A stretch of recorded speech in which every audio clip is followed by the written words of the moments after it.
జనం బాగోగులు పట్టవు, కష్టాలు కన్నీళ్లు కనీసం కనిపించవు. ఉగ్రభూతానికి మాత్రం ఏ లోటు లేకుండా చూసుకుంటుంది. పాకిస్తాన్ బుద్ధి ఇది. టెర్రరిజానికి పుట్టినిల్లు ఆ దేశం. అల్ ఖైదా నుంచి లష్కరే తోయిబా, పహల్గామ్లో దాడి చేసిన టిఆర్ఎఫ్ వరకు పాకిస్తాన్లో ఊపిరి పోసుకున్నవే. కాదు పాకిస్తాన్ ఊపిరి పోసినవే. పాకిస్తాన్ గ్లోబల్ టెర్రర్ హబ్గా మారుతోందా? దరిద్రపు దేశానికి బుద్ధి చెప్పడానికి ఇదే కరెక్ట్ సమయమా?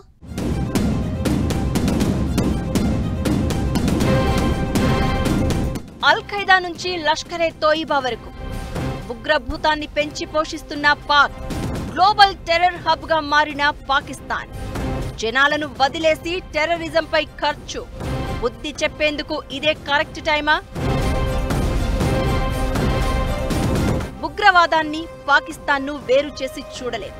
టెర్రరిజానికి పుట్టినిల్లు, స్వర్గధామం పాకిస్తాన్. జనాలను గాలికి వదిలేసి డబ్బులన్నీ ఆర్మీ పేరుతో ఉగ్రవాదులను మేపడానికి, తయారు చేయడానికి ఖర్చు చేస్తూ ఉంటుంది పాక్.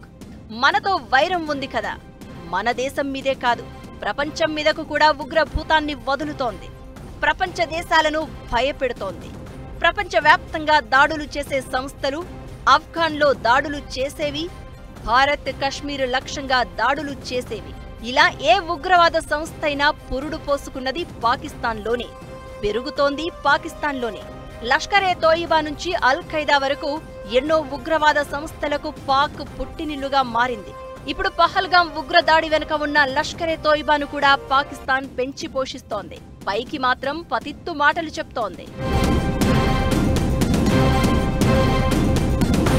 అమెరికాలో మారణ హోమం సృష్టించిన అల్ ఖైదా నుంచి 2008లో ముంబై దాడులు, 2010లో భారత పార్లమెంటుపై దాడికి కారణమైన లష్కరే తోయిబా, కశ్మీర్ మీద కుట్రలు చేసే జైషే మహ్మద్, అమెరికన్లను చంపడమే లక్ష్యంగా పనిచేసే లష్కరే ఒమర్, హిజ్బుల్ ముజాహిద్దీన్, సిఫాయే సాహబా, కశ్మీర్ జిహాదీ ఫోర్స్, హక్కానీ నెట్వర్క్, వీటితో పాటు చిన్న చితక సంస్థలైన జమాత్ ఉల్ ముజాహిద్దీన్, జమాత్ ఉల్ దవా సంస్థలు కూడా ఉగ్రవాదుల్ని తయారు చేస్తున్నాయి. ఇవన్నీ పాకిస్తాన్ కేంద్రంగా పుట్టినవే, పాకిస్తాన్ కేంద్రంగా పని చేస్తున్నవే. ఈ సంస్థలన్నింటికీ పాక్ ఆర్మీ సాయం చేసింది, ఇప్పటికీ చేస్తోంది కూడా. పహల్గామ్ ఉగ్రదాడి వెనుక లష్కరే తోయిబా కుట్ర ఉందనే అనుమానాలు వినిపిస్తున్న వేళ లష్కరే చీఫ్, మోస్ట్ వాంటెడ్ ఉగ్రవాది హఫీజ్ సయీద్కు భద్రత పెంచిందంటే పాకిస్తాన్ ఎంత నీచమో ప్రత్యేకంగా చెప్పాల్సిన అవసరం లేదు. లష్కరే తోయిబా అధినేత హఫీజ్ సయీద్ భారత్లో రక్తపుటేరులు పారిస్తున్నాడు. జమ్మూ కశ్మీర్లోని పహల్గామ్లో గత వారం జరిగిన ఉగ్రదాడికి కర్త, కర్మ, క్రియ అతడే అని నిఘా వర్గాలు గుర్తించాయి. ఎన్నో ఉగ్రవాద దాడుల వెనుక మాస్టర్ మైండ్ గా వ్యవహరించిన హఫీజ్ సయీద్ పాకిస్తాన్లో స్వేచ్ఛగా తిరుగుతున్నాడు. పాక్ ప్రభుత్వం ఈగ కూడా వాలనివ్వడం లేదు. ఎలాంటి ఆంక్షలు లేకుండా నిర్భయంగా తన పని తాను చేసుకుపోతున్నాడు. పాకిస్తాన్లో రెండో పెద్ద నగరమైన లాహోర్లో ఓ ఖరీదైన ప్రాంతంలో నివాసం ఏర్పాటు చేసుకున్నాడు. ఇంత జరుగుతున్నా ఉగ్రవాద కార్యకలాపాలకు నిధులు సమకూర్చిన కేసులో హఫీజ్ సయీద్కు శిక్ష పడిందని, జైల్లో పెట్టాము అని పాకిస్తాన్ పైకి కాకమ్మ కబుర్లు చెప్తోంది. పాక్ సైన్యమే అతన్ని కంటికి రెప్పలా కాపాడుకుంటోంది.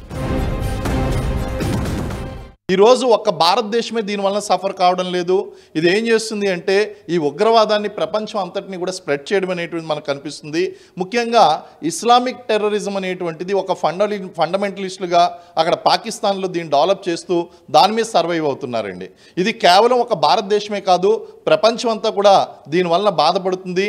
కాబట్టి ప్రపంచ దేశాలన్నీ కూడా భారతదేశానికి మద్దతు ఇవ్వాల్సినటువంటి అవసరం ఉంది.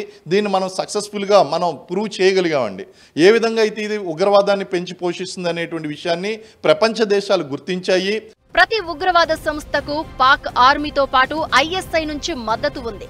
ఉగ్రవాదులకు సాయం చేస్తున్నారని 2018లో ఫైనాన్షియల్ యాక్షన్ టాస్క్ ఫోర్స్ పాకిస్తాన్ను గ్రే లిస్ట్లో ఉంచింది. అయినా సరే పాక్ తన బుద్ధి పోనిచ్చుకోలేదు, ఉగ్రభూతాన్ని మేపుతూనే ఉంది. పాముకు పాలు పోసి పెంచినట్లు ఉగ్రవాదులను మేపుతున్న పాకిస్తాన్ ఆ పాముకే బలవుతోంది. ఆ దేశంలో ఉగ్రవాద ఘటనలు భారీగా పెరుగుతున్నాయి. వేల మంది చనిపోతున్నా పాక్ బుద్ధి మాత్రం మారటం లేదు.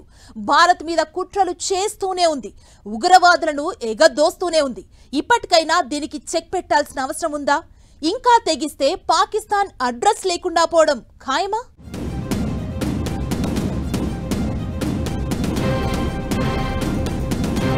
దాదాపు 12 విదేశీ ఉగ్రవాద సంస్థలకు పాకిస్తాన్ కేంద్రంగా మారిందని అమెరికా లెక్కలు చెప్తున్నాయి. 1980ల నుంచి పాక్ కేంద్రంగా ఉగ్ర కార్యకలాపాలు పెరిగాయి. గ్లోబల్ టెర్రరిజం ఇండెక్స్ 2025 నివేదికలో పాకిస్తాన్ ప్రపంచ దేశాలలో 2వ స్థానంలో నిలిచింది. ఏళ్లుగా ఉగ్రవాదులను పెంచి పోషిస్తున్న పాకిస్తాన్ ఇప్పుడు ఉగ్రవాద పరిణామాలను అనుభవించాల్సి వస్తోంది. ఇంత జరిగినా కూడా ఆ దేశం ఇంకా కళ్లు తెరవడం లేదు. పాకిస్తాన్ ఇప్పటికీ భారత్కు వ్యతిరేకంగా ఉగ్రవాదాన్ని వ్యాప్తి చేయడానికి ప్రయత్నిస్తూనే ఉంది. పాకిస్తాన్లో ఉగ్రవాద దాడుల్లో చనిపోయిన వారి సంఖ్య గత ఏడాదితో పోలిస్తే 45% పెరిగాయి. పాకిస్తాన్లో వరుసగా 5వ ఏడాది కూడా ఉగ్రవాద సంఘటనలు పెరిగాయి. ఇదే కాకుండా గత దశాబ్దంలో పాకిస్తాన్కు లాస్ట్ ఇయర్ మోస్ట్ డేంజర్ అని ప్రూవ్ అయింది. ఇప్పుడు ఈ ఉగ్రవాదాన్ని పోషిస్తున్నటువంటి పాకిస్తాన్ మీద కూడా మనం కఠిన చర్యలు అనేటువంటి తీసుకురావడంలో ప్రపంచ దేశాలు ఖచ్చితంగా మద్దతు ఇవ్వాల్సినటువంటి అవసరం ఉంది. ఒక్కసారి ఇది మంచి అవకాశం. ఈసారి గనక మనం గట్టిగా బుద్ధి చెప్పగలిగినట్లయితే మళ్ళీ ఇలాంటి చర్యలు పాకిస్తాన్ చేయడానికి రెండోసారి ఆలోచిస్తుందండి. కాబట్టి ప్రపంచ దేశాలన్నీ కూడా పాకిస్తాన్ మీద కాదు, ఉగ్రవాదం మీద పోరాటం చేయాలి. కాబట్టి ఆ ఉగ్రవాదాన్ని పోషిస్తున్నటువంటి పాకిస్తాన్ని గనక మనం మట్టుబెట్టినట్టు అయితే ఉగ్రవాదాన్ని అణిచివేసినట్లే. పాకిస్తాన్లో ప్రతిరోజు ఉగ్రవాద దాడులు జరుగుతున్నాయి. ఏటా జనాలు చనిపోతున్నారు. పాక్లో ప్రతిరోజు ఉగ్రవాద దాడుల్లో సైనికులు ప్రాణాలు కోల్పోతున్నారు. అయినప్పటికీ పాకిస్తాన్ ప్రభుత్వం దాని నిఘా సంస్థలను భారత్కు వ్యతిరేకంగా ఉపయోగించుకునేలా పెంచి పోషిస్తున్నాయి.